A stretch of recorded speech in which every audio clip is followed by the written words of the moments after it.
I've done some research on the last time it erupted. Just want to stay safe. Well, our Volcano Watch continues today on the Morning Edition, why Anchorage is raising its alert level and what residents are doing now to be ready for Mount Spurr. And several residents in Ketchikan are still misplaced this morning after a rock slide cuts off part of the town, stranding people and forcing water taxis into action. What's being done to reconnect the community? And later. Having Rocksteady really helps you to find yourself again. Well, hits that heal. It is more than a workout. It's a path to purpose. How one Anchorage boxing class is helping people with Parkinson's reclaim their mobility as the Morning Edition starts now. Good morning, everyone. Thanks for waking up, joining us here. It is Friday, the end of a week, and hopefully some sunshine in our forecast. Yeah, we've got a stretch of nice, warm weather expected to stay with us, as well as some sunshine through the weekend and into early next week. Things are beginning to quiet down across South Central. Of course, we're still expected to see some of that unsettled weather for Southeast, but as far as this morning, we are continuing to hold on to some of those clouds breaking away across South Central, and you can see those temperatures. They are dipping into the mid to upper 20s. So like we were talking about yesterday, the next couple of mornings and evenings during those commutes, the biggest concern will be the refreezing that we're going to see on those roadways from the melting that took place from the previous afternoon. 16 degrees in Talkeetna this morning, 20 in Eureka, 25 degrees in Cordova. You can see warmer conditions across southern parts of the Kenai, where we're still holding on to some cloud coverage with temperatures sitting near freezing. But we do have a stretch of some sunshine that will stay with us throughout the day. Now this morning, as you get out on the roads, no significant concerns outside of those icy conditions that we are seeing. So take it easy, particularly on those side roads where we are going to continue to hold on to these, that freeze-thaw pattern that has been with us. And for the foreseeable future, we'll continue to see plentiful sunshine that will melt additional snowfall, and then those temperatures through the night will continue to drop down near or below freezing. We'll hold on to mostly sunny to partly cloudy skies throughout the day. May see a bit more cloud coverage increasing into the evening hours. You can see into the week, into the first part of next week, we'll still see some sunshine, although clouds will slightly increase as we welcome in the start of next week. Overall, though, warm weather is expected to remain with us as we welcome in the first full week of spring. 3 degrees today for the high in Kotzebue, 2 degrees in Utqiagvik, out towards western Alaska. While we've been dealing with a stretch of sunshine and cooler conditions, snow is making a return back in the forecast. I'll have the details on what to expect here across South Central, as well as that 7-day forecast for you coming up. Our top story this morning, a rock slide in Ketchikan continues to disrupt travel and separate parts of the community. And at least for today, it's also shut down all schools in the Ketchikan Gateway Borough District. The Tongass Highway remains closed near the Wolf Point project after yesterday's slide blocked access between the north and south ends of the island. No one was hurt, but the slide left hundreds stranded. The borough mayor says stabilization work and heavy rain may have triggered the slide. It's an area that has seen similar problems before. People and businesses with boats immediately chipped in, working as water taxis. We're essentially doing a flotilla from the city side all the way to the north end and back. We've got a lot of vendors that are helping us, a lot of private individuals helping us, and we just are very thankful that they all came out to really help in this time of need. Those water taxis are running again this morning, starting at 7 a.m. Shelters have also been set up for those in need, and an emergency operations center is active. The mayor added work will not start until it is deemed safe, but he hopes to have at least one lane open very soon. Anchorage is taking no chances as the possibility of an eruption at Mount Spurr looms. The municipality raised its emergency activation level to level 2, a move designed to get ahead of potential problems before ash ever hits the ground.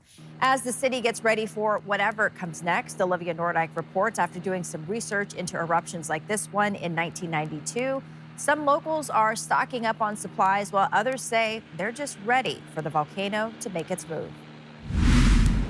Anchorage Municipal Manager Becky Went Pearson tells us it's a choice made with preparation in mind. What that really means is just that they're preparing in an organized way. Level 1 is daily operations, so not preparing for anything specifically. They are monitoring various different events and just they're ready to go in the event that there is an emergency.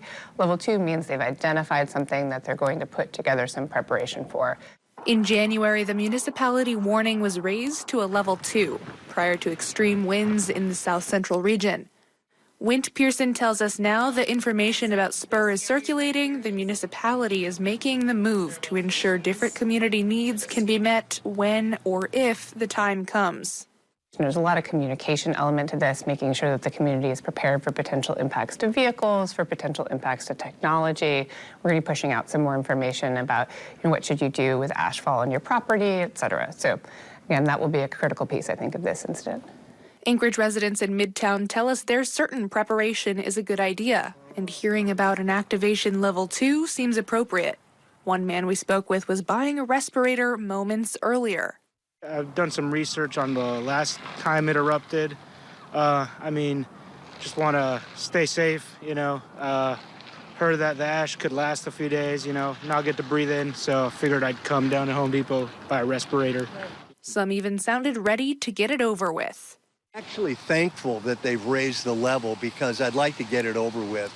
The trepidation can wear on a person, the anticlimactic feeling of knowing it's going to blow, but not quite yet, not today, maybe tomorrow. Yeah, I'd like to see it go red and get it over with. Olivia Nordyke, Alaska's news source. There's still no certainty if or when the volcano will erupt, but the quickest way to get real-time information is by signing up for our push alerts on the free Alaska's Weather and News Source app. That is where you can check out the latest in our continuing Volcano Watch coverage. In other news this morning, arrested and behind bars, Alaska State Troopers were involved in a car chase Thursday starting in Wasilla that eventually ended on the Parks Highway. And as you can see, it was all caught on camera. Troopers say around 2 p.m., officers tried to stop a Honda Civic in Palmer they say was speeding. Witnesses recorded this video. The driver, 37-year-old Jenny Alonza, did not stop until troopers used a tire deflating device. She was arrested and is being held without bail. Turning to Capitol coverage, Senator Dan Sullivan stood before state lawmakers in Juneau with a message that blended optimism with hard reality. In his annual address, the senator defended controversial federal cuts, saying they're tough but necessary. But as Johnson Kuhn reports, that defense did not sit well with some in the room, especially as Alaskans face job losses and funding uncertainty across the state. But is the end goal of a smaller, more efficient federal government that lives within its means necessary at this point in time?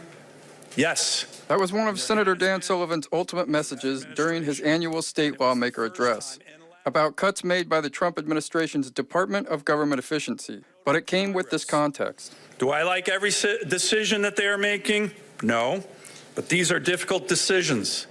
Job losses are always difficult on families and communities, especially in tight-knit states like ours. And they need to be done humanely and not randomly. The reality is the Trump administration's actions immediately have been extremely damaging to Alaska. Sullivan's DOJ defense did not sit well with some Democratic majority members. What we are going to do to stop the arrogant, far away, with little understanding, knowledge of Alaska, indiscriminate firings of Alaskans working for the federal government. The number of fired Alaska federal employees applying for unemployment insurance, state leaders told lawmakers last week had jumped from 10 to 138. In his response, Sullivan told lawmakers his office stood ready to help them respond to reversing federal funding concerns where he says they can. We're making progress on that. We're not going to be batting 1,000. But look, they've been working with us. They've admitted, hey, they're doing this fast. There's going to be mistakes. And so, as your senator, I've committed to work with you guys. To that point of commitment, the senator referenced what he says is an administration now listening to Alaska lawmakers. As he broke the news, the Interior Department planned to open some ANWR and National Petroleum Reserve leases. It lifts Public Land Order, PLO 5150. That is the TAPS corridor, and it gives that land back to the state of Alaska. What now remains to be seen is where all these things go. Johnson Kuhn, Alaska's news source. Well, when it comes to addressing those federal cuts, Senator Lisa Murkowski says some Republicans are afraid that they're going to be taken down. It may be that Elon Musk has decided he's going to take the next $1 billion that he makes off of Starlink and put it directly against Lisa Murkowski. And you know what? That may happen. But I'm not giving up 1 minute, one opportunity to try to stand up for Alaskans. Both Trump and Musk have threatened to go after lawmakers during primaries if they go against the administration. Murkowski spoke this week to reporters in Alaska after she addressed the Alaska legislature. In one tense moment, Murkowski pushed back when asked why she didn't lead the Republican Party. No, I can't fix everything, and no, I am not going to be in a position and a place where I just take the strategy that I am going to tear down at every opportunity the President of the United States. That's not constructive to the people of Alaska. I'm going to have to figure out where I can work with them, and I'm going to have to stiffen my spine and take the slings and arrows when people say, why aren't you a better Republican? And if you're not, get out of the party. You know what? You know what? Until Alaskans tell me, Lisa, it's just not working anymore, I am going to give you every last breath that I have.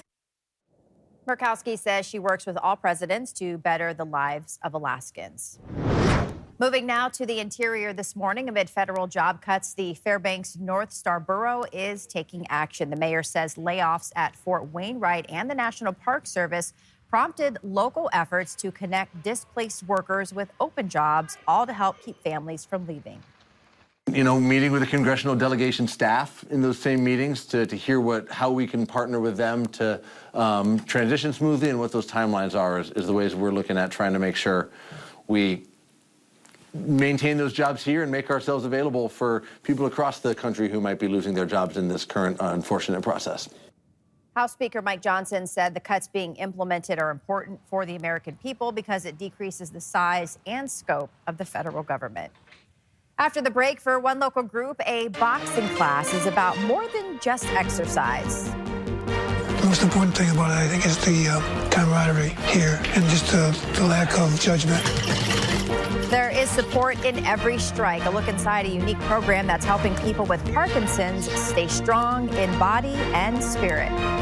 And later, high stakes and high hopes. A new gaming hall is drawing big crowds and even bigger jackpots right here in Alaska. But the legal battle over land rights could change everything. Those earlier days continue to arrive. The sunset continuing to get later in the day, as well as those warmer conditions. Spring is officially here. I'll let you know what to expect as the weekend arrives. First at sunrise, 7:55 and 8, 6:55 in Juneau. Your full forecast is next. We are back. Good morning, everyone. 16 minutes past the hour, and check that out. Don't forget to check out Picture Alaska. So this is on alaskasnewssource.com. Meteorologist Jackie Purcell has curated some of the most stunning photos that we've seen recently, from the dancing northern lights to, of course, that recent lunar eclipse.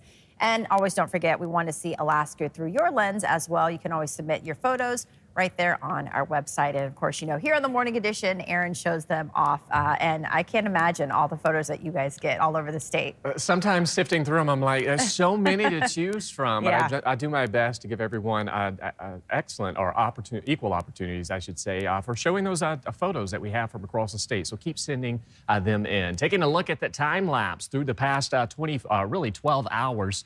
This is out looking towards Mount Spurr. So we do have one of our weather cams that is consistently running so that we can trap that or capture that eruption when and if it does happen. But we are sitting up under some clearer skies across South Central, which is paving the way for beautiful sunrises. Of course, those sunsets certainly going to be beautiful as well. And we're also seeing those temperatures that have been dropping back below freezing across South Central. So you're going to see some of those slick conditions being an issue across the region. More rain expected out towards southeast as you head towards southern parts of the interior near the Alaska Range, out towards Toke, seeing some light snow showers this morning. And then we're also beginning to see some clouds increasing across western Alaska with about 1 to 3 inches of snow expected from today on into the weekend. Overall, quiet weather for a good portion of the state. Really nothing significant set to impact the state over the next couple of days. We will still see some of this unsettled weather for the Gulf of Alaska. Of course, today, just some spotty activity expected through southern parts of the Kenai out towards Prince William Sound. Kodiak could see some rain showers throughout the day, but likely expecting less than about a quarter of an inch. Into the interior, can't rule out a few flurry activity. Best chance for any of those flurries will be out towards areas nestled up against the Alaska range, but another stretch of some sunshine is expected in the forecast. You can see looking out towards Eielson Air Force Base, clear road conditions this morning. With those temperatures set to warm today, you will see some melting taking place through the interior as a stretch of warmth remains with us. Here across South Central, we're also seeing some of those slick road conditions, although out towards the Eagle River Bridge, looks like the roads themselves, not much of a concern. You're really going to see some of those side roads being the bigger issue across parts of South Central. So that spotty activity remains with us.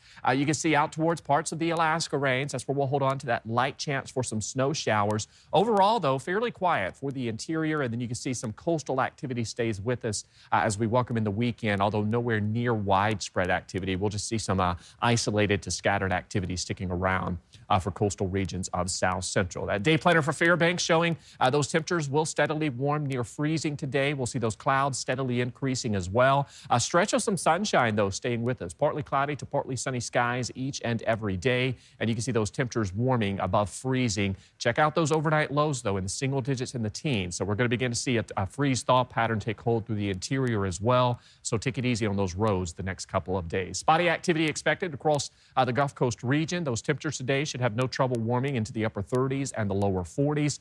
We've got 36 degrees in Golcana, 39 in Valdez. Temperatures through the valley may be a hair degree cooler than yesterday, but still managing to warm into the upper 30s and potentially the lower 40s. And that 7-day forecast, not much to write home about. I mean, we've got a nice welcome to the first official week of spring as we welcome in next week. Daily highs near 40, overnight lows in the upper 20s. So bigger concern over the next week will be that freeze-thaw pattern with slick road conditions.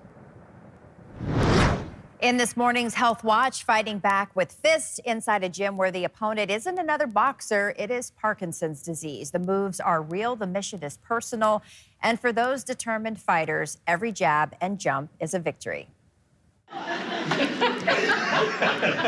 Smiles and laughter fill the room as warm-ups begin. And 5! Oh, Frisbee's back here! But for many in this room, movement doesn't come easy. All right, everyone gather around. Each person here is fighting the same opponent, Parkinson's disease. 5! For some, the battle started recently.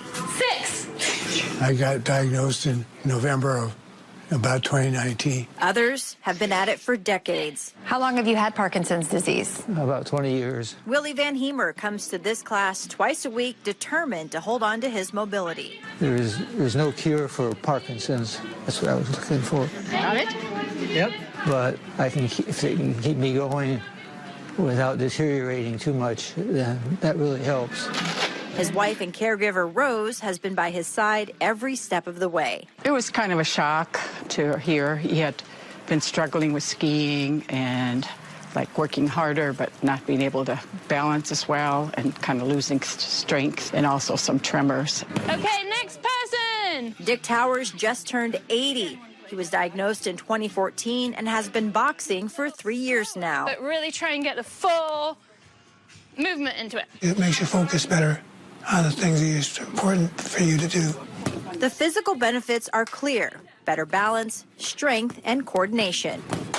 The research consistently shows that exercise is really important for people with Parkinson's, for daily functioning, but it can even slow the progression of Parkinson's. Parkinson's affects more than just movement. It can isolate, frustrate, and take away the things people once did with ease. Movement has become more of a problem. But here, they don't fight alone. The most important thing about it, I think, is the camaraderie here and just the lack of judgment. And when the gloves come off, the connections don't end. Even though we don't have that much time to socialize, it gives us a community. 3! For these fighters, every class is proof. Parkinson's may take a lot, but it doesn't get to take everything. 4! And now having Rocksteady really helps you to find yourself again. Next station! And the Rocksteady boxing classes are held twice a week. To join, participants must have a Parkinson's diagnosis and complete a screening and fitness evaluation with Be Fit and Well before stepping into the ring.